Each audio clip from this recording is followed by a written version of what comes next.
Paano mga idol kung ang Grid Island ay hindi lang isang game, kundi isang napakalaking NEN ability ni Genfreaks?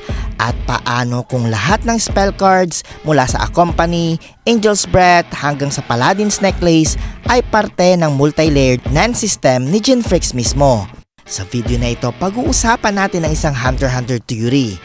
Si Genfreaks nga ba ay hindi lang genius NEN user, kundi isa siyang multi-NEN architect. At posible ang buong Grid Island kasama ang 100 spell cards ay extension ng kanyang NEN ability, katuwang iba pang game masters. Sa Hunter x Hunter, malinaw na sinabi na si Genfreaks ay isa sa top tier NEN user sa mundo. Kaya niyang kopyahin at unawain ang NEN abilities ng iba sa isang tingin lang.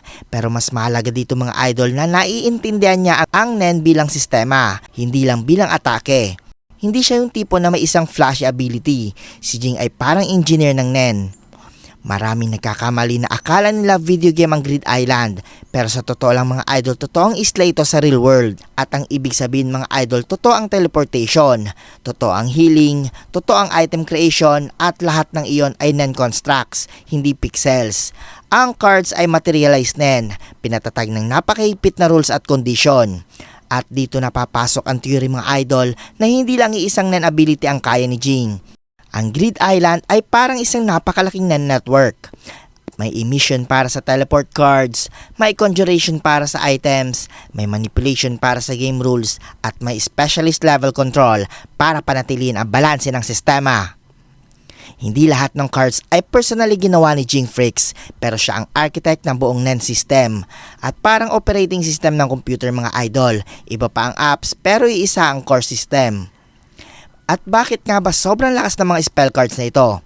Dahil ito sa may higpit na rules, limitadong bilang ng cards at hindi pwedeng pumatay gamit ang spells. Kailangan din ng command words at confined lang ito sa isla. At sa NEN mga idol mas mahigpit ang kondisyon, mas malakas ang kapalit dito. Kaya posible mga idol ang mga milagro tulad ng Angel's Breath. 3 cards lang ang pwedeng ilabas sa labas ng Grid Island at gumagana pa rin sila mga idol. At ang ibig sabihin hindi sila ilusyon, hindi sila temporary, kundi isa silang permanent NEN construct. At kung sino man ang gumawa ng sistemang yon, kailangan halimaw sa NEN mga idol. At sino ang pinakamalakas na kandidato dito? Yun ay si Genfreaks. At sa theory na ito mga idol, si Jing ay hindi lang creator ng Grid Island. Siya ay isang multi-NEN user na gumawa ng buong mundo gamit ang NEN. Hindi lang siya ama ni Gon mga idol, kundi isa siyang living proof kung gaano kalayo ang pwedeng marating ng NEN. Kung nagustuhan mo ang ganitong klaseng Hunter x Hunter theories, i-like mo ang video, mag-subscribe at i-comment kung anong theory ang gusto mong isunod. Dahil sa mundo ng Hunter x Hunter, ang pinakamapanganib ay hindi ang lakas kundi ang talino.